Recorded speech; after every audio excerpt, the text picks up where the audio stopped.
नमूना स्थान। एक पासा फेंककर एक घटना पर विचार करते हैं। संभावित परिणाम 1, 2, 3, 4, 5 और 6 है। इन संभावित परिणामों की श्रृंखला को नमूना स्थान कहते हैं और इसे S से अंकित करते हैं। नमूना स्थान S बराबर 1, 2, 3, 4, 5, 6। नमूना बिंदु क्या है? नमूना स्थान के प्रत्येक अंश को नमूना बिंदु कहते हैं। संभावित परिणामों को फूल कोष्ठक का प्रयोग करके लिखा जाता है। आइए कुछ उदाहरणों को हल करते हैं। दो सिक्कों, 1 रुपये का सिक्का और एक 10 रुपये का सिक्का एक बार उछाला जाता है। नमूना स्थान ज्ञात कीजिए। हल। ये कीजिए, संभावित परिणाम हो सकता है दोनों सिक्कों में हेड बराबर HH बराबर HH, दो सिक्कों में टेल बराबर TT बराबर TT, एक सिक्के में हेड और एक सिक्के में टेल बराबर HT बराबर HT, एक सिक्के में टेल और एक में हेड बराबर TH बराबर TH।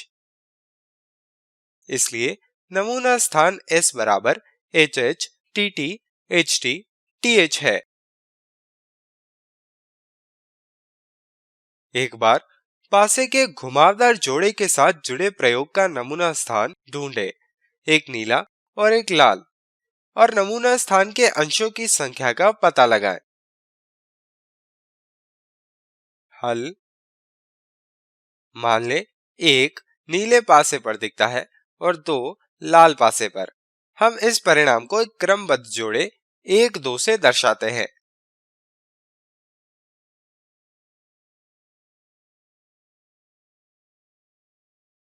इसी तरह अगर नीले पासे पर 3 और लाल पासे पर 5 दिखता है तो परिणाम को क्रमबद्ध जोड़े 3, 5 से दर्शाते हैं।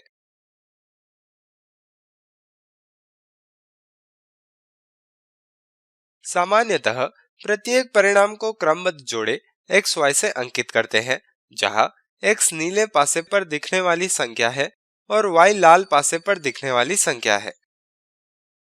अतः यह नमूना स्थान S बराबर x, y द्वारा दिया जाता है। x नीले पासे पर अंकित संख्या है और y लाल पासे पर अंकित संख्या है। इस नमूने स्थान के अंश की संख्या 6 गुणा 6 बराबर 36 है और नमूना स्थान नीचे दिया गया है। आप देख सकते हैं नमूना स्थान जिसमें 36 संभावनाएं हैं। निम्नलिखित प्रयोग में उचित नमूना स्थान निर्दिष्ट करें। एक लड़के की जेब में 1 रुपये का, 5 रुपये का और 10 रुपये का सिक्का है।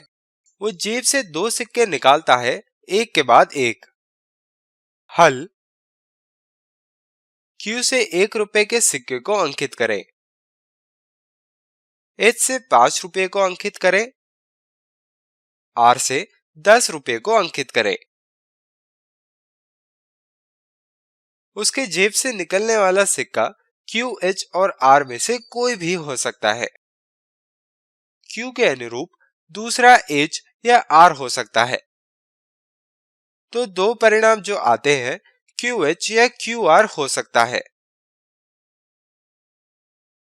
इसी तरह H के अनुरूप द्वारा Q या R हो सकता है।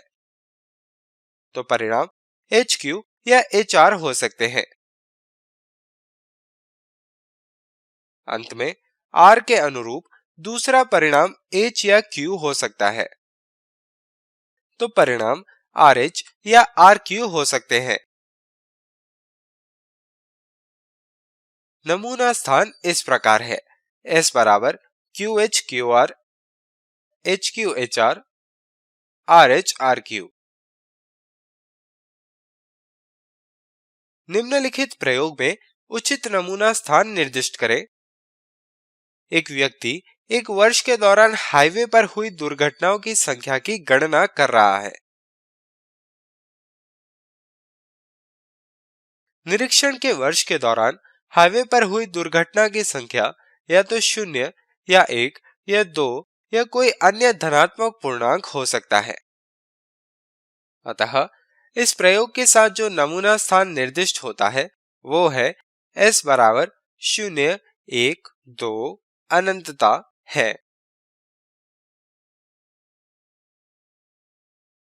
एक सिक्का उछाला जाता है। अगर ये हेड दर्शाता है, हम बैग से 3 नीली और 4 लाल बॉल निकालेंगे, और अगर ये टेल दिखाता है तो हम पासा फेंकेंगे। हल। नीली बॉल को B1, B2, B3 से और लाल बॉल को R1, R2, R3, R4 से अंकित करें। तो प्रयोग के लिए नमूना स्थान है S बराबर HP1, HP2, HP3, HR1, HR2, HR3, HR4, T1, T2, T3, T4, T5, T6। यहाँ HB1 का मतलब सिक्के पर हेड और B1 का आना है। HR1 का मतलब सिक्के पर हेड का और R1 बॉल का आना है। T1 का मतलब सिक्के पर टेल का और पासे पर 1 का आना है।